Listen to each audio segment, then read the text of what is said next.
The sun was barely up when I heard the pounding on the front door. Not a knock, a bang like someone trying to break it down. My wife Sarah was still in the kitchen making coffee when I stepped out of the shower. "Who the hell's out there this early?" I muttered, grabbing a towel around my waist. The pounding came again, louder this time, and a woman's voice screamed, "Open up! This is HOA enforcement." I froze. HOA enforcement? We didn't have an HOA. We lived outside the city limits for that exact reason. No rules, no fake authority. No neighbors telling us what color our mailbox had to be. Before I could reach the door, Sarah opened it a crack, trying to stay polite. Then I heard a man's voice, uncold and sharp. "Ma'am, step outside. We have a warrant to inspect your property."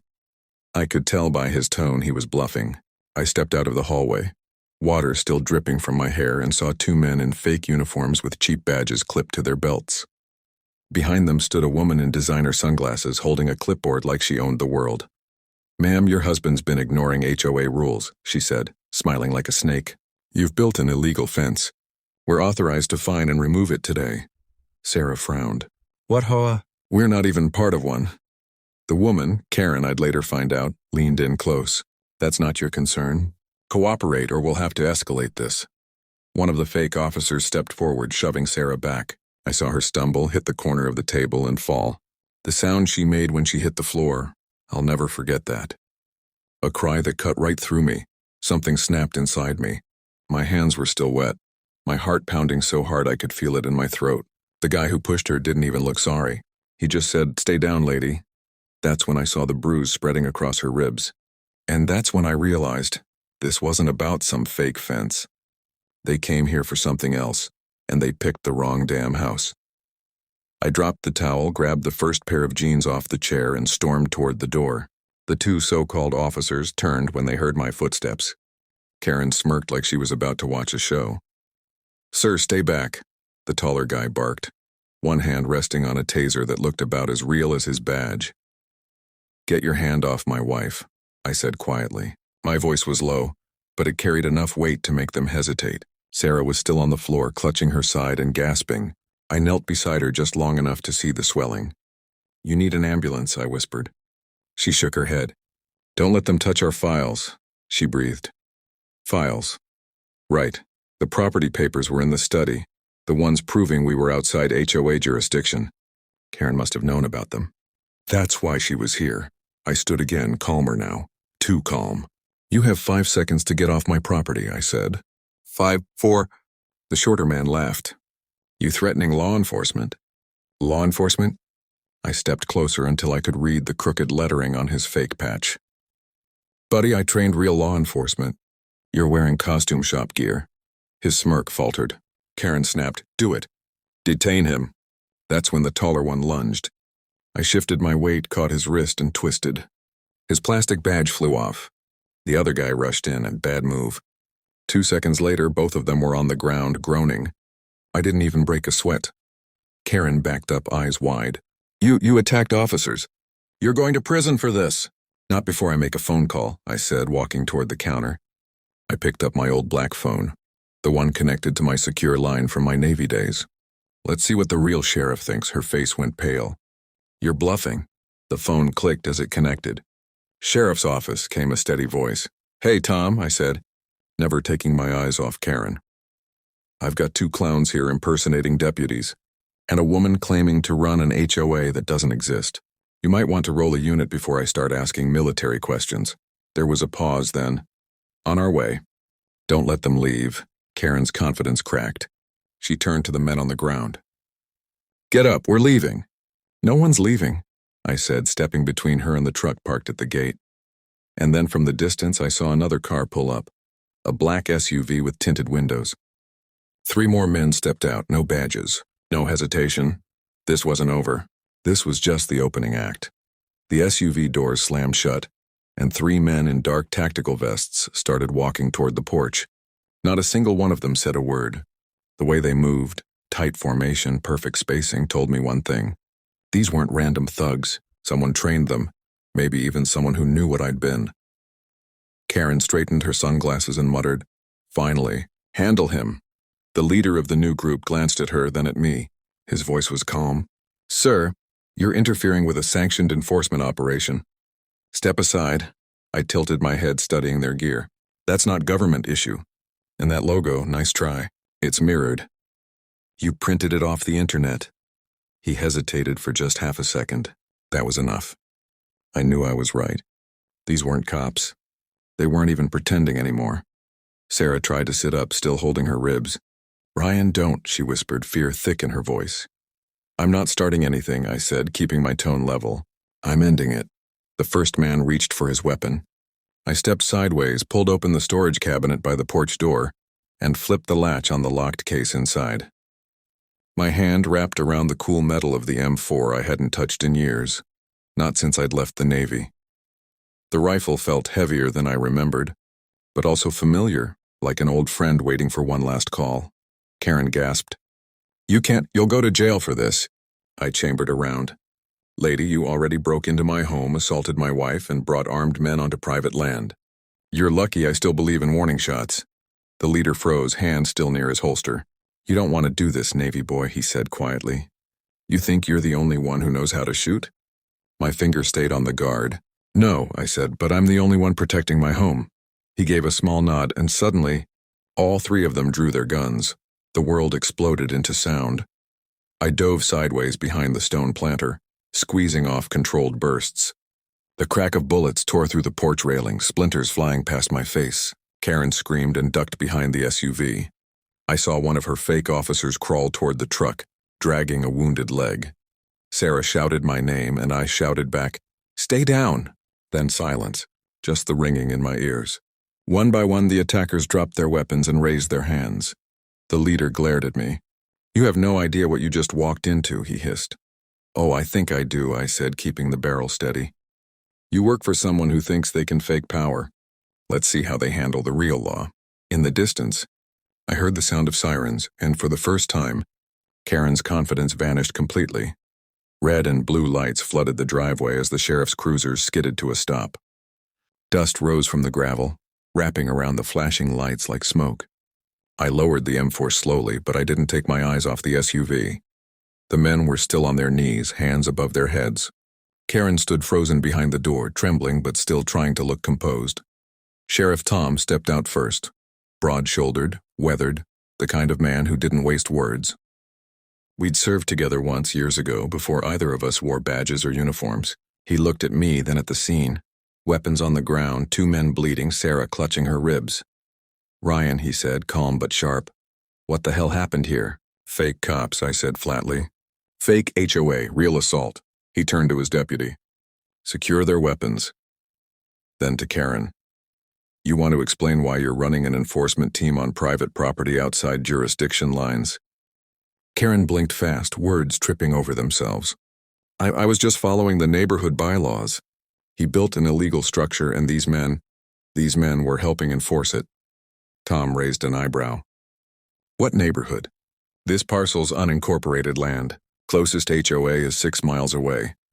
Her mouth opened, but nothing came out. Meanwhile, one of the downed men groaned. Tom crouched beside him, pulled the badge off his vest, and stared at it. "These are airsoft tags," he muttered. "You're lucky to be breathing, son," Karen snapped. "Do something." "Arrest him!" He pointed a military weapon at civilians. Tom straightened. "Civilians don't invade homes dressed like SWAT." I could see her unraveling. The confidence, the control, and gone. Her eyes darted toward the SUV. "You don't understand," she whispered. "They said it was authorized. The developer, he said we had rights to enforce compliance. He promised protection." "Who's he?" Tom asked. Karen hesitated, then muttered, "Mr. Langford." Tom's face hardened. "Langford Construction?" Karen nodded weakly. Tom turned toward me. "That company's been under federal investigation for property scams, fake HOAs, illegal land seizures.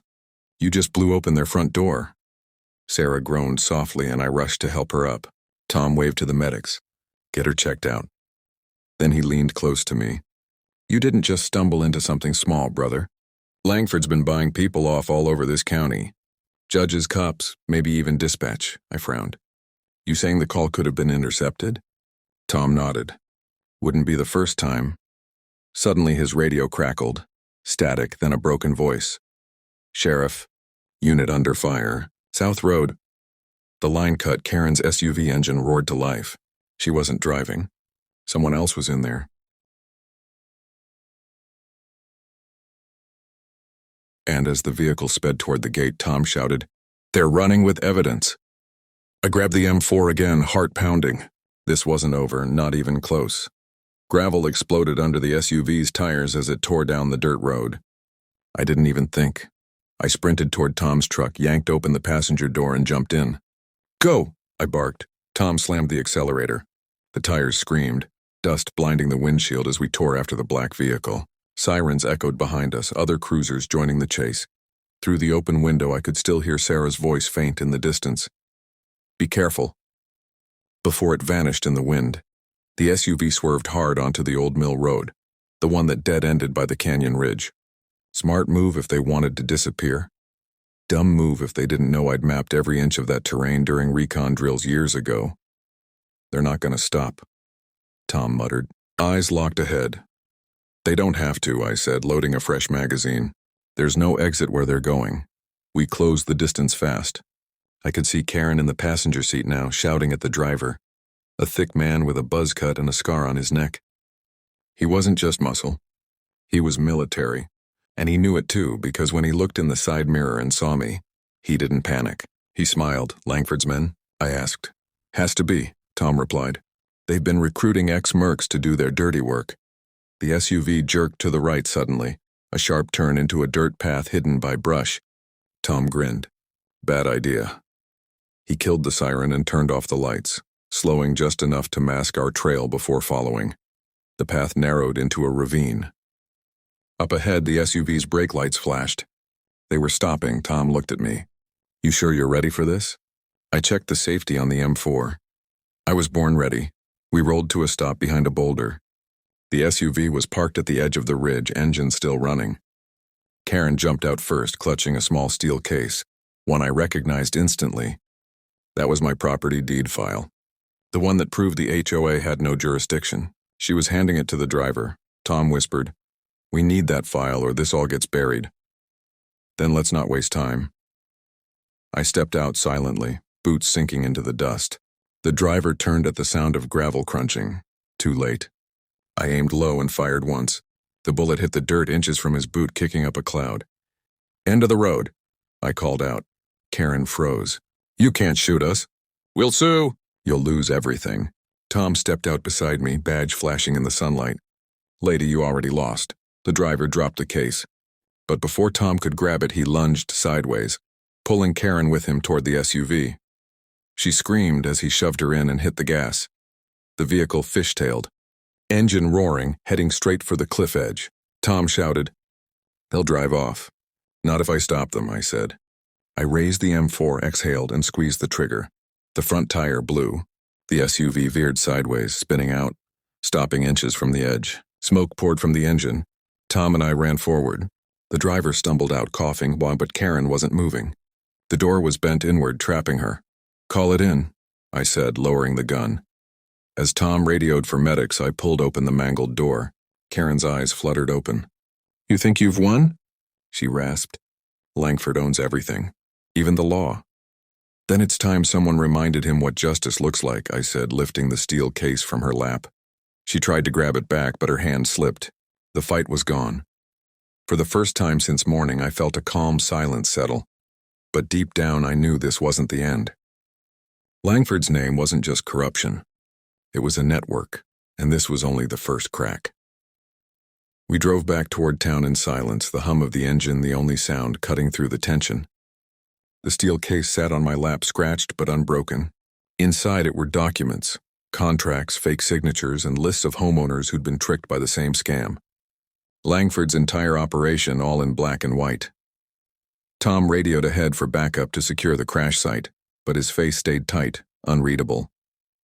"You did good out there," he said finally. "But this mess runs deeper than we thought." I glanced at him.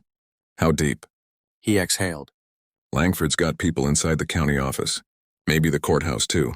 Every time someone reports one of these fake HOAs, the case gets lost in paperwork or buried by lack of jurisdiction. Someone's been protecting him." My gut twisted. "So we hand this over and it disappears again?" He didn't answer. Just kept driving. When we reached the sheriff's department, the sun was already dipping low. I carried the case inside, laid it on the metal desk, and popped the latches. Tom leaned over, flipping through the papers. His eyes stopped on one folder. Stamped confidential, county property authorization. He opened it slowly, and then his whole expression changed. "What?" I asked. He hesitated, jaw tightening. This is my signature." I froze. "Your what?" He turned the paper toward me. Sure enough, it was his name, dated 6 months ago, authorizing Langford's crew to assist in community regulation. "That's impossible," he muttered. "I never signed this." Before I could respond, the office door burst open. 2 uniformed deputies rushed in, hands on their holsters. "Sheriff, you need to come with us," one said. Tom frowned. "What the hell are you talking about?" The deputy's tone was cold, rehearsed. "You're under investigation for fraud and abuse of authority. Orders from the county commissioner's office." I stepped between them. "You've got to be kidding me. He's the one exposing this fraud, not part of it." The younger deputy's hand twitched toward his weapon. "Step aside, sir." Tom raised his hand slowly. "It's fine, Ryan. They're not thinking straight." He looked at me, eyes steady. "You keep that case safe. No matter what happens, they let him out, reading off rights like a script." My stomach sank. Everything was turning inside out, and that was when I saw it. A small red light blinking in the corner of the evidence room. A camera, one I hadn't noticed before. It wasn't department issue. It was transmitting. Langford knew everything. I grabbed the case and bolted out the back exit. The night air hit cold against my face. Behind me, I could already hear engines starting. They weren't arresting Tom for justice. They were silencing him, and I was next on their list. I hit the road before the cruisers even pulled out of the lot. Headlights off, tires whispering over the asphalt. The town's lights faded behind me, replaced by open fields and long shadows. I didn't have a plan, just a case full of proof and a gut telling me that if Langford wanted me gone this bad, I must have been close to something huge. An hour later, I parked near the old ranger station, the one that had been shut down years ago. It sat half buried in weeds, forgotten by everyone but me. I used to train recruits here. Nobody would look for me in a place the map didn't even bother naming anymore. Inside, I spread the papers across the dusty desk. Most of it was fake contracts and ownership transfers, but then I saw it. A list of approved enforcers. Each name matched a fake badge number. At the bottom, one name stood out. Deputy Carl Benson, Tom's right-hand man. The same guy who just arrested him. I clenched my fists. Langford didn't just have people in the system. He had them inside Tom's own department. I needed proof. Real, undeniable proof. I powered up my old laptop, connected a small encrypted drive, and started scanning the documents. As the files uploaded, I called someone I hadn't spoken to in years. The voice on the other end answered after 2 rings. "You still breathing, sailor?" "Barely," I said. "Need a favor. Remember those cyber forensic tricks you bragged about?" A laugh. "You mean the ones the Navy told me never to use again?" "Yeah, I remember."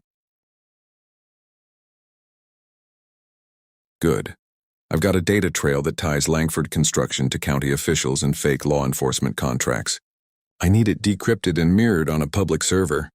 "Public? You sure you want to burn that bridge?" "Already on fire," I said. He whistled. "All right. Drop the files in my box. Give me 30 minutes. While the upload ran, I kept my eyes on the road outside. 2 black SUVs drove by, slow and quiet. My pulse quickened. They were sweeping the area. The laptop beeped, "Upload complete." I grabbed the drive, pocketed it, and slipped out the back door. A minute later, headlights cut through the trees. Voices shouted, "He's here." I ran. Bullets ripped through the night, snapping branches beside me. I dove behind a fallen log, returned 2 warning shots, and bolted for the ridge. My boots hit gravel, too loud. I heard engines again closing in. Then my phone buzzed. A text from my contact: "Files are live. Broadcast in progress." A grin spread across my face. "Gotcha." I looked up just in time to see the first drone lights blinking overhead. Langford's men had brought surveillance. But now their faces were on camera too, broadcast live across half the state's news feeds. Within minutes, the radio started to crackle. "All units, a stand down. Federal task force inbound." The trap had worked. But as I caught my breath, one thought hit me like a hammer. Tom. They still had him, and Langford wasn't done yet.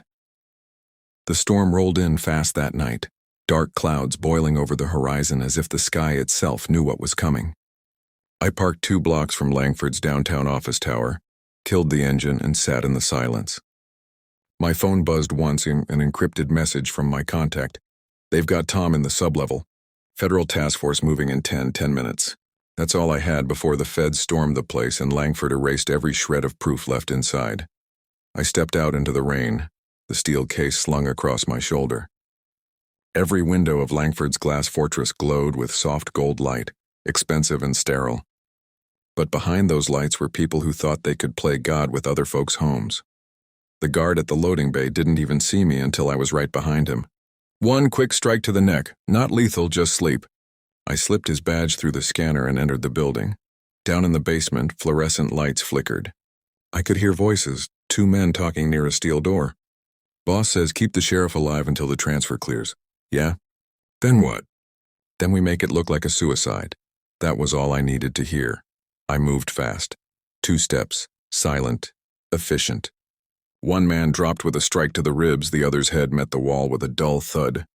I opened the door. Tom was tied to a chair, bruised but still breathing. His eyes widened when he saw me. "You insane son of a—" "Good to see you too," I said, cutting the ropes. "Can you walk?" He stood, wincing. "Barely. But I'll manage." We started for the exit when a deep voice echoed from behind. "Going somewhere, Chief?" Langford. Perfect suit, perfect smile, holding a small pistol like he'd never actually fired one. "You really think you can take me down with a few papers and a sob story?" He sneered. "Not me," I said, glancing at the security cameras. "But they can," he frowned. "What?" Before he could finish, his own office screens lit up, every monitor showing a live news feed. Reporters outside, federal vehicles surrounding the building. His voice wavered. "What did you do?" "I gave your whole system a stage," I said. "Every fake HOA, every forged contract, every cop you bought. It's all live." He pointed the gun at me, hand trembling now. "You'll regret this." Tom stepped forward. "You first." Langford's hand shook, then dropped. The sound of boots thundered down the hall. Real law enforcement this time. The feds burst in, weapons drawn. "Hands where we can see 'em." Langford didn't resist. He just looked at me with pure hatred. "You think this changes anything?" "It already did," I said. They dragged him out in cuffs as reporters shouted questions from outside. Tom turned to me. "You should have been a detective, not a soldier," I smirked. "Same thing. Different uniform." Later that night, I stood outside the hospital while Sarah slept inside, her ribs bandaged, her hand still resting on mine. The sheriff came by, cleaned up and quiet. "Feds are building their case. Langford's done." "Good," I said softly. "But what about the others?" He smiled faintly. "You started something, Ryan. People are coming forward. Homeowners, veterans, families. All of them. You didn't just fight for your land, you fought for theirs too." I looked out at the horizon, the first trace of sunrise breaking through the clouds. "I didn't fight to win," I said. "I fought so no one else gets pushed off what's theirs." The light hit the wet pavement, bright and clean. Sarah stirred, whispered through the window glass. "Come inside." I smiled. "Yeah, coming home. They shattered my wife's ribs, and so I shattered their empire. 1 round, 1 truth, 1 freedom at a time.